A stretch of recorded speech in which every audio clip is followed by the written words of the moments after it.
My name's Evan. I'm an alcoholic. Stoked to be here. Thanks, Jeff.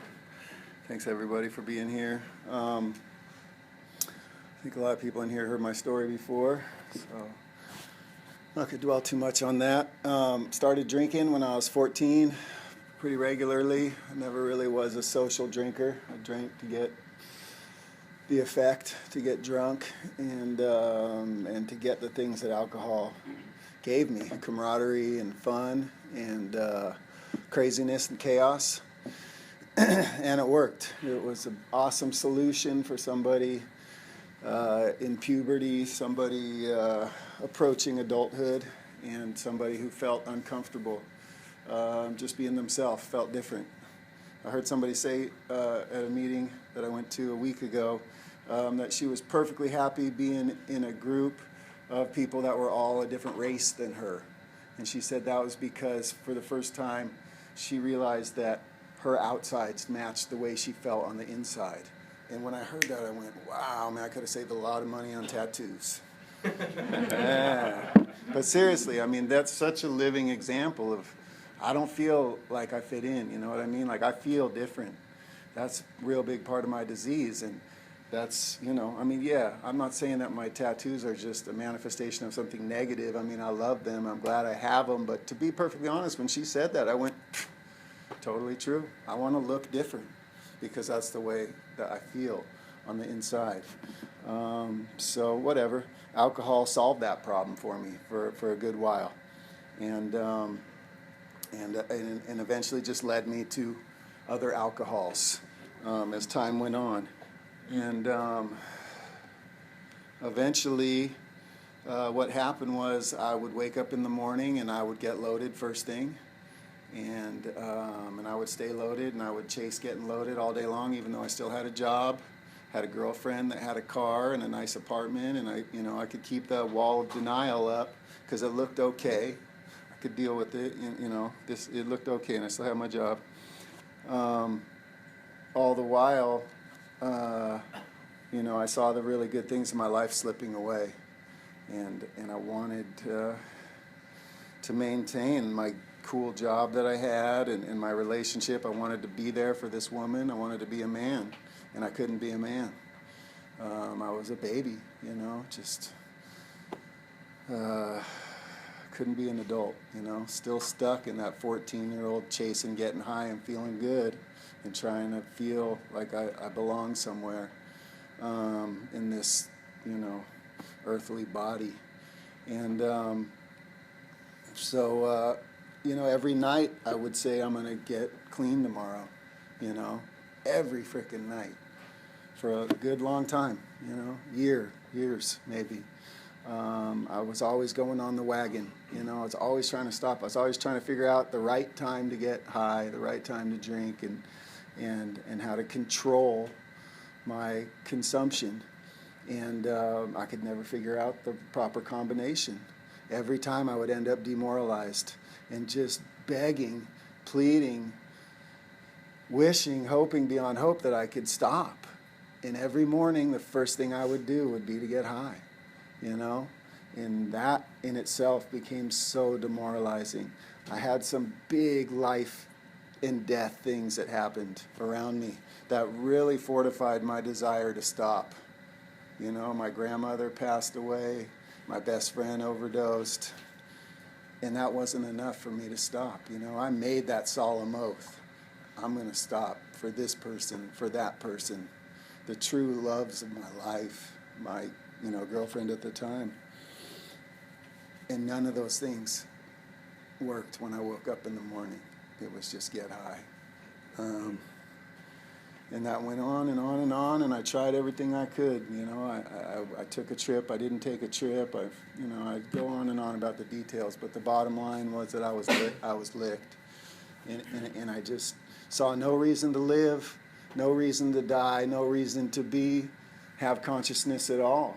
It's just a grim joke, with no meaning and no purpose and no inspiration and no hope.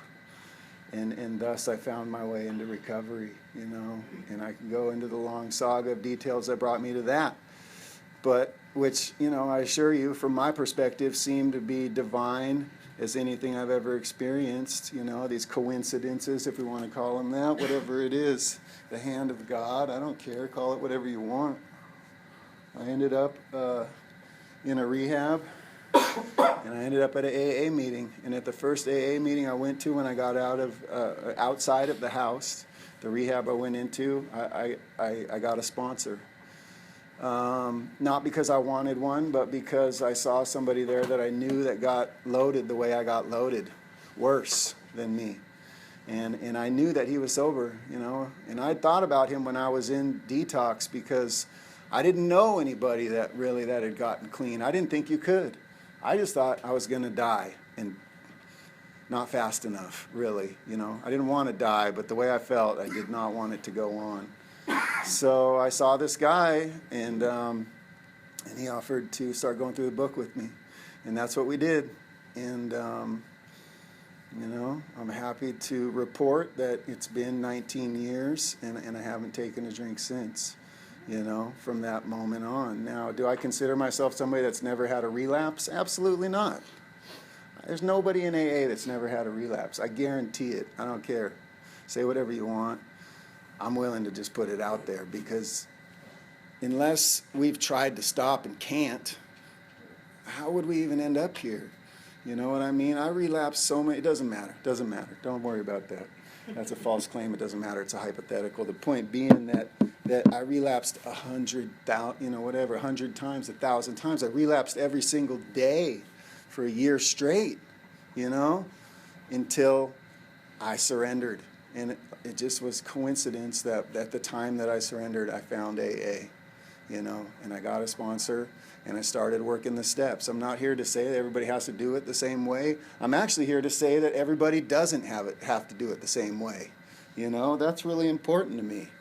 That this isn't some dogmatic program that everybody has to do it the same way. Even the book thumper guys like to do AA like they did it in the 40s, and that whole rap, which is awesome. And if that speaks to you, do AA like they did it in the 40s, man. Do AA any way you conceive that it was done. But the truth is, and I know this to be true, that there was always diversity in here. And there was never a line that was followed by everybody. For every dude in the 40s that was slamming the big book down people's throats, there was some other guy sitting in the back of the fucking room thinking everybody's full of shit. They talk about atheists being in AA in the big book. So there's been atheists in AA since before the big book was written. Okay, that alone tells me we don't all have to do it the same way. Okay, another point being that, for everybody that, and I'm going to get down, I'm going to read out of the big book tonight for sure, but I just want to say as a preface that, the truth is the first 100 alcoholics that helped to write this book didn't get sober with this book, right? I mean, come on, man. That alone tells me that this is just a medium. It's a beautiful message. It's a beautiful teaching. It's the truth. It's the Dharma as far as I'm concerned. But the truth is, it's in the way that I experience it. And the principles, Bill Wilson would be the first to admit that there's nothing original in this book except for possibly the first step, the idea that alcoholism is a disease. But you could probably even find some other book before this that said that. So the truth is, the spiritual principles that keep me sober have existed for thousands of years. And they're very simple. And that's what I want to get down to tonight. The thing with AA, as I see it, and as I interpret it, is that I don't stay sober by trying to stay sober. It's not a matter of will. And that was proven to me by those 100 relapses that I had, that every single night saying I'm going to quit, and every day, the next day, and I had good reasons to quit. And none of those things were strong enough to get me sober. No human power could do that. It wasn't about willpower. And as soon as I gave up and said, I'm going to try something different than willpower, I'm going to try doing what other people say, I'm going to try this spiritual life, I haven't taken a drink since then. So, So how do we do the spiritual life? That's to me what this AA 12 steps is about. Okay, the first step talks about addiction. It's true, I'm powerless over alcohol. I have to come to that surrender. But what I realized even just within the last 2 weeks, surrender doesn't mean giving up. Surrender means trying something different. That's the way I look at it now. Surrender doesn't mean I just lay in the freaking back of the room and just, right? It's into action. I got to take action. You know, I got to do something. I got to find a path. I have to practice spirituality, and I have to come to some kind of union with the higher power. And most of the work that I do is to come into this union with higher power. I love it because in my practice and in my searching and finding, I've found so much. You know, I'm a big proponent at this point of the yogi path, which yoga, interestingly, means union. You know, in the West here, we think yoga is asana yoga, which is about postures. It's the physical act, which it is. That's part of yoga, for sure, doing that physical thing. But there's another thing to yoga, the system of union with God, with the higher power. And I'm not trying to force any religious concepts on anybody. I'm just sharing with you my experience, strength, and hope. That what I find as being a member of AA and by doing the 12 steps is that I am deep. You know, Bill Wilson talked a lot about this being spiritual kindergarten, which it is. And you can look in the Buddhist tradition to find out, in the Zen tradition, you find about the child mind, you know, the humbleness and the open-mindedness. But the truth is, the spirituality that we practice in here is just as deep as the deepest yoga, the deepest Buddhism, the deepest Christianity, the deepest Islam. To me, it's a light switch. It's either on or it's off. It's either love or it's hate. And it doesn't get any deeper than that for me. So I consider myself a mystic. I have had a direct experience of God through Alcoholics Anonymous. And here's how it worked. I couldn't stop drinking. I went to an AA meeting. Somebody said, Evan, when you go to bed tonight, get on your knees and ask God or whatever the hell you want to keep you sober. I did that, and I've been sober. So God's real. Done. Deal. End of story. End of argument. It's real. I practiced it. I've been awakened. I've experienced it directly. It's as simple as that. I know that it can be deeper than that. It can absolutely be deeper than that. But at its core level, the light switch went on, and I stayed sober. So the rest of this practice, in yoga, they have 3 different practices, main ones that lead you to moksha, which is awakening, right? The big book, one change in this book. Does anybody know what it is from 1 to 2? From the first edition to the second? One change in the first 164 pages. You might not know this. It's in the 12th step, right? Is that what you're going to say? I thought you were going to say when they removed the word honest desire. That may be number 2. I don't know. I think that might have been something else. I'll check. I will check. Number 2. Okay, let me say this. One change to the steps. One change to the steps in the book. Let me say that in the first 164 pages. We'll check on honesty. That might have been before it was published. The change was the word awakening. Having had a spiritual awakening as a result of these steps. What it used to say was having had a spiritual experience as a result of these steps. I don't think it matters. Personally, I think the 2 are the same. It really doesn't matter. But why did they from what I understand, they changed it because people thought that Bill Wilson's white light experience, his real direct psychedelic hallucination, you know, or whatever you want to call it, on frickin' belladonna and DTs, that he felt that he literally felt the hand of God, you know, and that God came in and, you know, and he had this white light experience. So a mystical experience, what most people consider a mystical experience. And people got this idea that they had to have that in order to get sober. So in order to change that conception, they address it in Appendix 2. But in order to change that impression, they change it to awakening. how fucking bitchin' is that? That is so beautiful to me. And the crazy thing about it is, when was the second edition published? Like 1955, 50, 55? This is when Bill had started to get in. You know, he'd been sober for 10 years, right? He'd been studying spirituality nonstop. He'd been reading great philosophers and mystical people. And then he comes up with awakening, right? Just like the Buddha. I mean, this is deep stuff, you know. Simple, deepest simple, guys. It's not complicated for me. So by getting back to this idea of moksha, this yoga, you know, we have these different things. We have what they call jnana, basically, Jnana. It's pronounced jnana, like in Spanish, like a N-A, and that's mental learning, wisdom yoga, right? The mental, the studying, the student. That's the one part. The next part is, and I'm all nervous, I'm kind of forgetting. I wanted to do these in order. Devotion, Bhakti yoga, the yoga where all of your actions are devotional to a higher power. The wisdom yoga, thinking about God, learning about God. Everything leads to this union with God. And then the third one, I mean, does any of this sound familiar to you guys?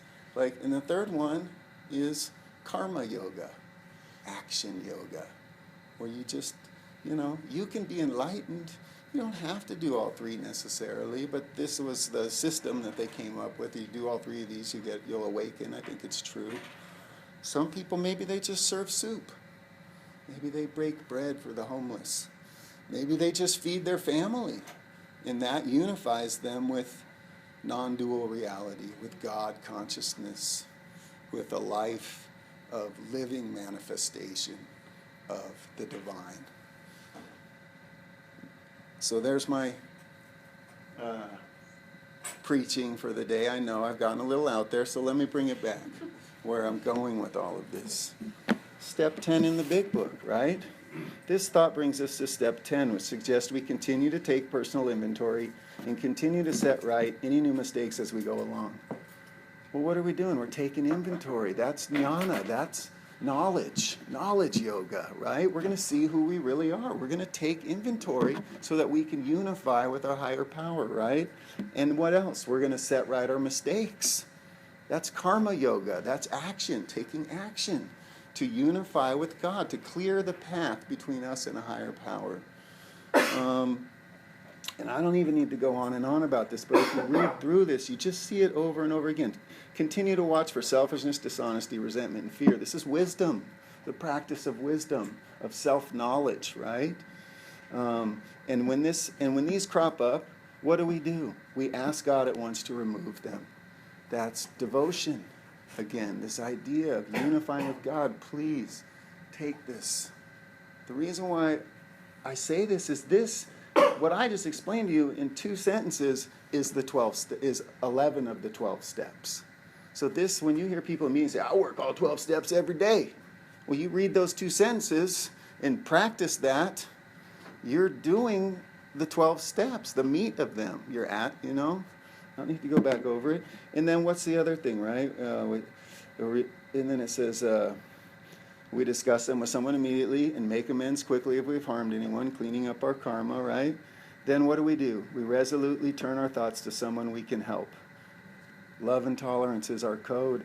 That's karma yoga right there. All 3 yogas, they call it the margas or something like that. All 3 of those are right there in that paragraph. That leads you to moksha, that leads you to awakening, to enlightenment, to union with the higher power. So Eben, why the fuck are you pushing all this bizarre, Vedantic, Eastern philosophy on us today? This is an AA meeting. We don't give a shit. The reason is because this is how I stay sober. This is sobriety. I don't stay sober by doing push-ups and trying not to drink. I don't stay sober by not going to bars or talking to people that drink. I stay sober by doing this, by this daily reprieve, right? right? That is how we, to stay in fit spiritual condition, to become basically immune to the temptation, for this to gradually become a working part of the mind, to be more and more on the plane of inspiration. These are the ways that I stay sober. This is the stuff that keeps me sober. So, am I a saint? Do I walk around in pure ecstatic bliss 24 hours a day? I do a lot. A lot. I live in ecstatic joy, absolutely, and I want to own that. I want to say that up here. Everybody always comes up here and says, no, man, of course my life sucks. I'm an alcoholic, right? I'm just trying to be humble, right? But the truth is, my life is ecstatic joy on so many levels at so many times. That said, okay, let's reel it in a little bit. We don't want to be arrogant. We don't want to be conceited. But I do want to honor God, and I want to honor the blessings that I receive. That said, I remember coming to meetings in like my first week of sobriety and hearing people with a lot of time be like, man, I'm all good except in my relationship. Like that's where all my shortcomings come out. And I can tell you after 19 years and 15 years with the same woman and 13 years of marriage, I get that. I am a complete dickhead. I am such an asshole. And anybody that sat in here for the last 25 minutes thinking that I'm freaking, oh God, I am just total hypocrite, at the same time. But that said, yeah, exactly.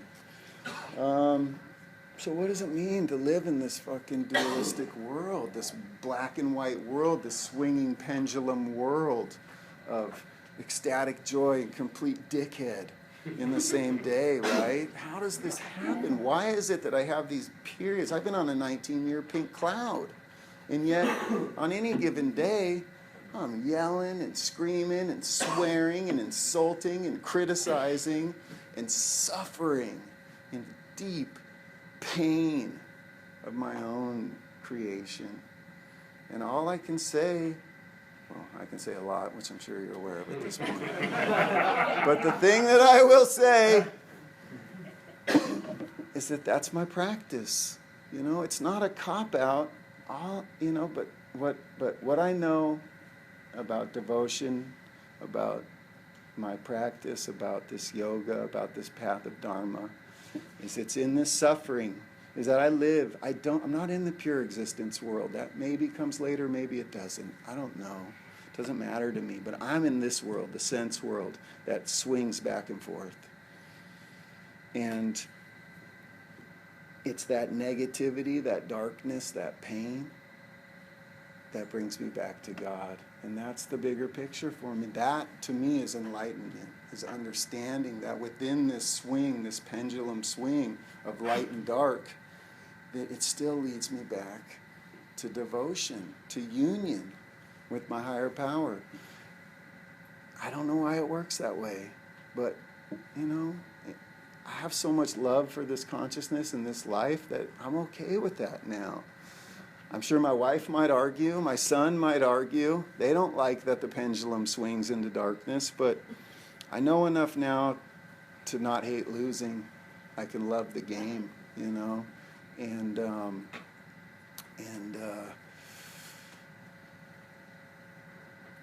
I've been going through this last couple of days where I'm just sick with self-centeredness and fear and anger and resentment. And yet, I come back to my devotion, I come back to my meditation. I'm not even going to go that far. I come back to reading this fucking book. The couple sentences I just read to you guys is enough to bring me back. That's the yoga. It's right here. It's not, I have yoga life and AA life. This is it. And when I read that, I go, God is real. I'm going to be okay. I'm going to be sober. And I love my life. And I love my wife. And I love my family. And I love you guys too. Thank you.